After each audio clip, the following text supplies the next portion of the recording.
श्री गणेशाय नमः। कार्तिक मास अध्याय 2।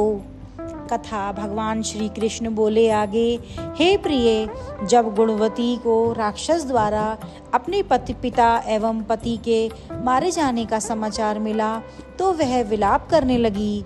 हाँ नाथ, हाँ पिता, मुझको त्याग कर तुम कहाँ चले गए?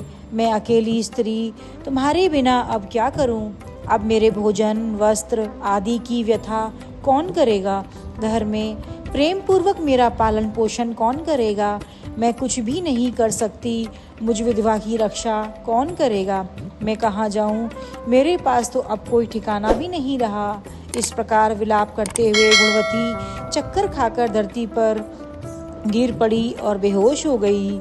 बहुत देर बाद जब उसको होश आया तो वह पहले की ही भांति करुण विलाप करते हुए शोक सागर में डूब गई। कुछ समय पश्चात जब वह संभली तो उसे ध्यान आया कि पिता और पति की मृत्यु के बाद मुझे उनकी क्रिया करनी चाहिए जिससे उनकी गति हो सके। इसलिए उसने अपने घर का सारा सामान बेच दिया और उससे प्राप्त धन से उसने अपने पिता एवं पति का श्राद्ध आदि कर्म किया। तत्पश्चात उस समय नगर में रहते हुए 8 पहर भगवान विष्णु की भक्ति करने लगी। उसने मृत्यु पर्यंत तक नियम पूर्वक सभी एकादशियों का व्रत और कार्तिक महीने में उपवास एवं व्रत किए। हे प्रिय, एकादशी और कार्तिक मास मुझे बहुत ही प्रिय हैं। इनसे मुक्ति, भुक्ति, पुत्र तथा संपत्ति प्राप्त होती है। कार्तिक मास में जब तुला राशि पर सूर्य आता है तब ब्रह्म मुहूर्त में उठकर स्नान करने व व्रत व उपवास करने वाले मनुष्य मुझे बहुत प्रिय हैं, क्योंकि यदि उन्होंने पाप भी किए हों तो भी स्नान व व्रत के प्रभाव से उन्हें मोक्ष प्राप्त हो जाता है। कार्तिक में स्नान, जागरण, दीपदान तथा तुलसी के पौधे की रक्षा करने वाले मनुष्य साक्षात भगवान विष्णु के समान है। कार्तिक मास में मंदिर में झाड़ू लगाने वाले, स्वास्तिक बनाने वाले तथा भगवान विष्णु की पूजा करने वाले मनुष्य जन्म मरण के चक्कर से छुटकारा पा जाते हैं। यह सुनकर गुणवती भी प्रतिवर्ष श्रद्धापूर्वक कार्तिक का व्रत और भगवान विष्णु की पूजा करने लगी। हे प्रिय, एक बार उसे ज्वर हो गया और बहुत कमज़ोर भी हो गई। फिर भी वह किसी प्रकार गंगा स्नान के लिए चली गई।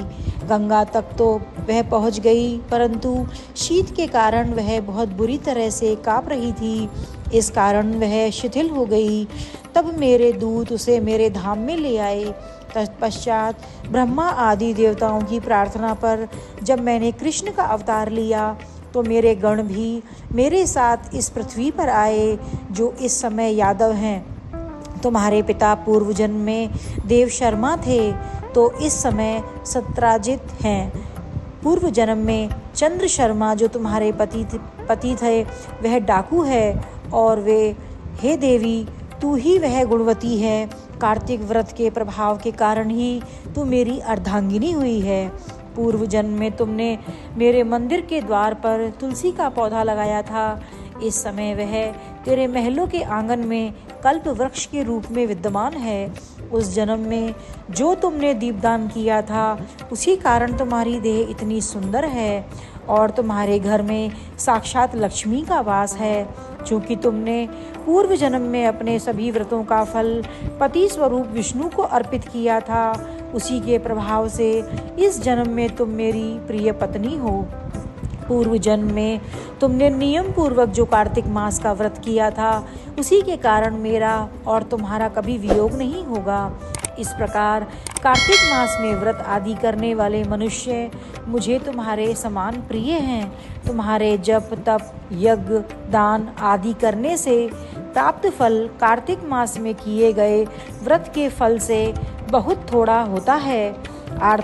अर्थात कार्तिक मास के व्रतों का 16वां भाग भी नहीं होता।